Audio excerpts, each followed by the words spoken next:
And we're live. Welcome to another Life After Hours, that time of the evening when we spread a bit of light in the dark recesses of personal finance. Tonight, we're focused on the emergency stash, that neglected cousin in the personal finance arsenal. So we're going to give it some love tonight. And as always, everything we do is focused on the 8 steps. So I'm just going to bring up some slides. And as I said, we are focusing on your emergency cash, how to stash that cash and protect your money goals. It's a important part of your financial arsenal, and tonight we're going to focus on it. But as always, let's pull it back to the Life Sherpa 8 Steps to Financial Freedom. This is the framework we use across all of our coaching and education and advice processes. And it's based on 8 steps to get you from struggling to thriving. We start with 3 foundation steps, and these are the foundations, just like your house. These are the things that support the rest of the structure, the rest of your financial life. And they are: spend less than you earn. Sounds trite, but absolutely critical. Build an emergency stash. That's step number 2, and that's what we're talking about tonight. Step number 3, pay off your debts. And then we move on to the protective steps. So the protective steps are: prepare for the unexpected. And the start of that is your emergency stash. But then we move on and look at various forms of insurance to help deal with the plan you need when the plan you have doesn't quite go according to plan. So that's prepare for the unexpected. Step 5, sort your super right. That's about getting the right preparations for retirement, whenever that might be, whether that's at 30, 40, 70, or 80 even. Step number 6 is sorting your paperwork. That's your will, your power of attorney. That's all of the protective stuff around helping people deal with stuff when you're not around. And then we move on to the exciting stuff, the 2 growth steps, that is buy and pay off your home and invest your surplus. But today we're going to focus on step number 2, your emergency stash. And in many ways, this should be one of your top money priorities. Once you've got your spending to the point where you're spending less than you're earning, the next step is to try and protect that by setting aside a sum of money to act as an emergency buffer. And the importance of this can't really be underestimated. And it provides us with 3 things broadly. It provides us with financial stability. It reduces the stress of the what would happen if, and it delivers peace of mind. So we know there's something to fall back on if things don't quite go according to the way we want. It provides protection against falling into debt. So if the only other solution when that little emergency happens is to fall back on our credit cards or redrawing on our home loan, that makes it harder to pay off your debts and stay out of debt. And it gives us flexibility and enables us to adapt to unexpected life changes.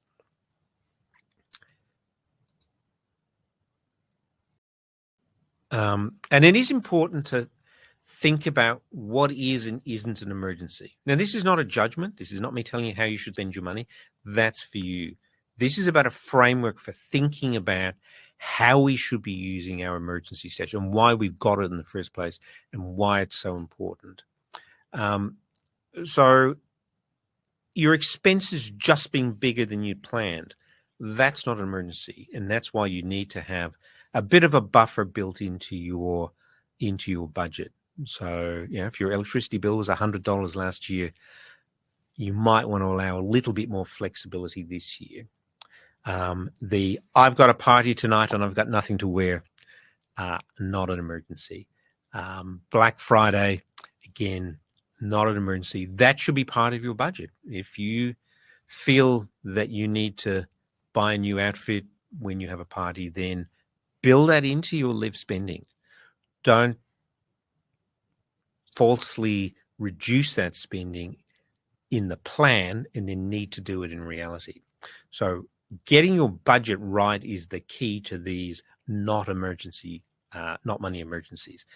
In your budget, you're going to allow for little bits of uncertainty. So they're the little things that are, not particularly impactful when they happen, but they do happen very frequently.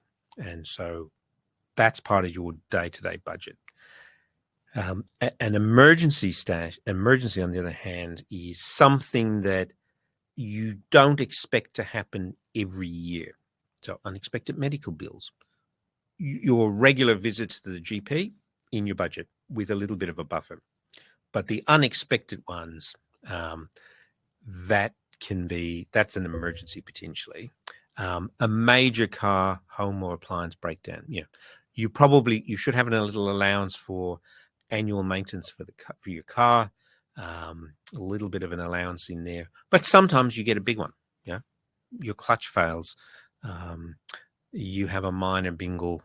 All of those things are not to be expected to happen every year, and that's why we've got an emergency stash. Death or illness in the family. Do you have to fly back to the family in Europe or elsewhere? Do you need to help out with some immediate funeral expenses? Do you have to take some time off work, maybe unpaid leave? So they're the sort of things we're talking about when we talk about an emergency stash. It's the things that happen individually less frequently than once a year is a good way of thinking about them. The stuff that we expect to happen all the time, that should be in your budget, which you may or may not spend. If you get to the end of the year and you've got a surplus, well, that's great. But the emergency stash is about those things that happen a bit less frequently. For the really big ones, we're probably going to have insurance. So some more examples, relationship breakdown, fines or legal expenses, and potentially loss of income through unemployment or being unable to work. For long, that might cover the difference between your sick leave and a week or two, or maybe a month. And then for longer periods, you've got your income protection.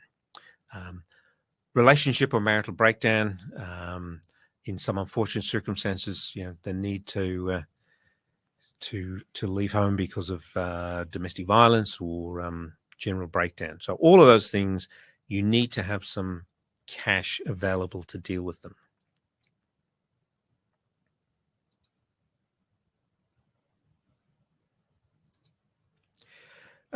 So the big question is, well, how much is enough? Having too much can mean that you're not taking advantage of the ability to invest. So the money that's sitting in your emergency stash isn't generally earning much of a return. Even though bank interest rates have moved up a little bit, it's still not a particularly good return. And over time, inflation's eating away at its value. So you want to keep it as small as is practical, but big enough that it's useful for when you need it. A good benchmark to start with is 3 to 6 months of living expenses. Whether that's 3 or 6 will come down to your personal willingness to accept risk. But there are some circumstances where more would be better. And these are whether your particular circumstances give rise to a greater likelihood of a larger emergency happening. So if you're self-employed or work casually, you've got children, or you look after a parent or other dependent, you've got a lot of debt. What happens if interest rates move up? You've got a stay-at-home partner. Your income is therefore a much bigger part of the household income.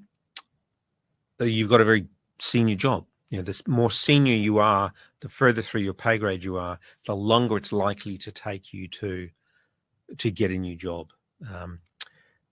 Something that's becoming quite common now is where you have a couple where they both work in the same industry or even in the same company. That increases the risk that you might have an emergency, and therefore you might need to have a bigger one.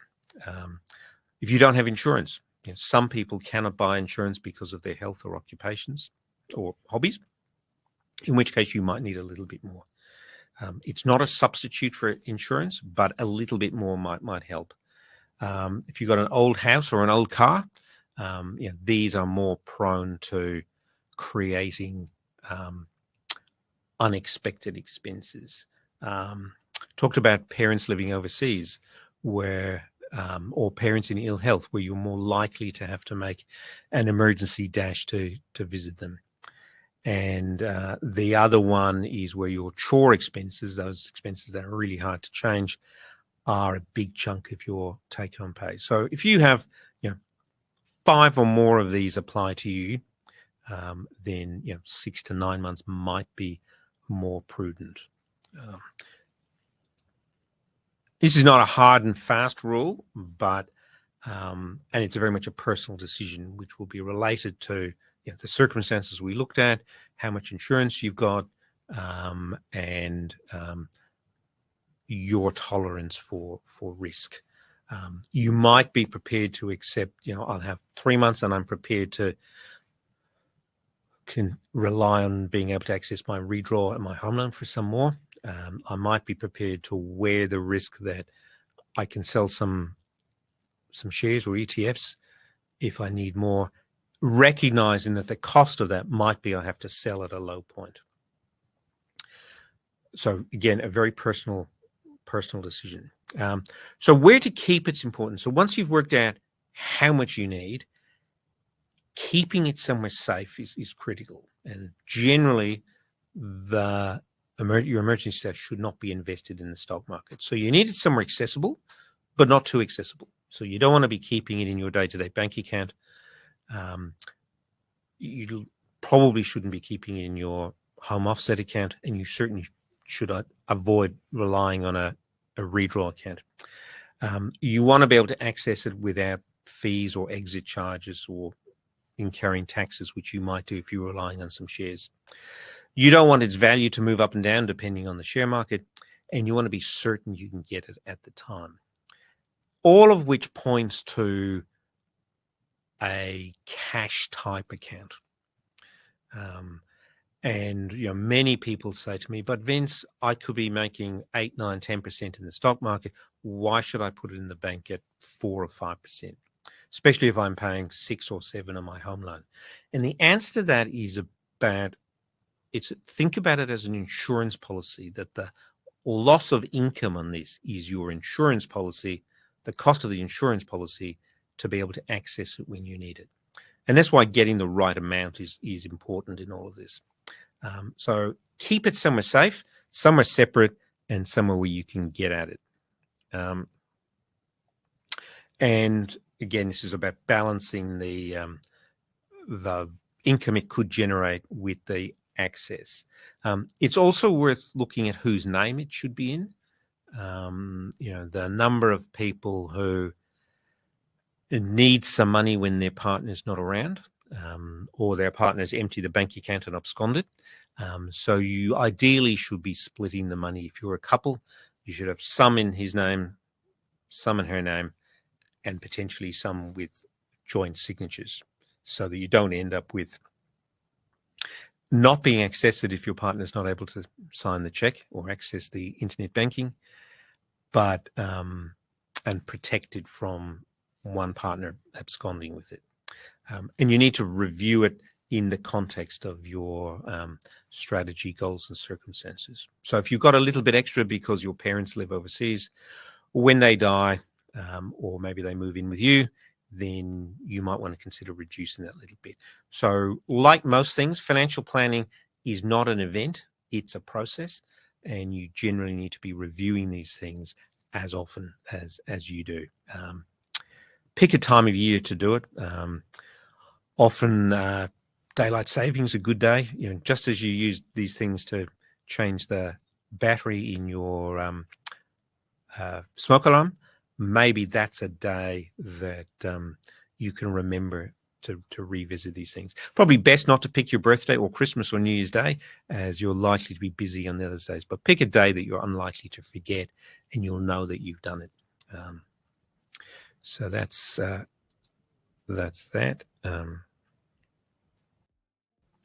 And many people go, well, look, I've got thousands of dollars in redraw on my home loan. I've got a line of credit. I've got a credit card. Why do I need an emergency stash? And that really comes down to the circumstances in which you might need your emergency stash.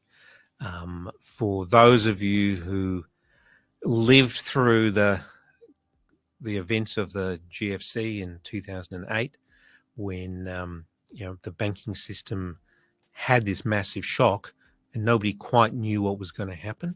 So many people had their redraw facilities removed.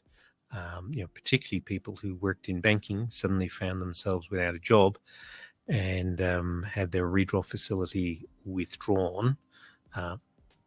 These weren't big headlines in the paper, but on an individual basis, access to redraw was removed for many people. And it often coincided with losing their job or certainly lower bonuses turning up that year. So redraw facilities are problematic on this. They're fine until they're not. And it's the periods when they're not that you might really need your emergency stash. So be careful about that one. Similarly with lines of credit and credit cards, the problem particularly with credit cards is that it makes it harder to keep your balance to zero on your credit card, because if you keep hitting it for this, as soon as you get it back to zero, something else happens and you redraw it. So very careful about these options. And then, of course, once you use it, you need to replenish it. So you need to have a plan. Obviously, it's not going to happen overnight, but you do need a plan to get it back up to your planned balance. Might be a good time to revisit at that point whether it's still the right number. If you get some recoveries from insurance, you might get a payout on travel insurance or health insurance some weeks or months later.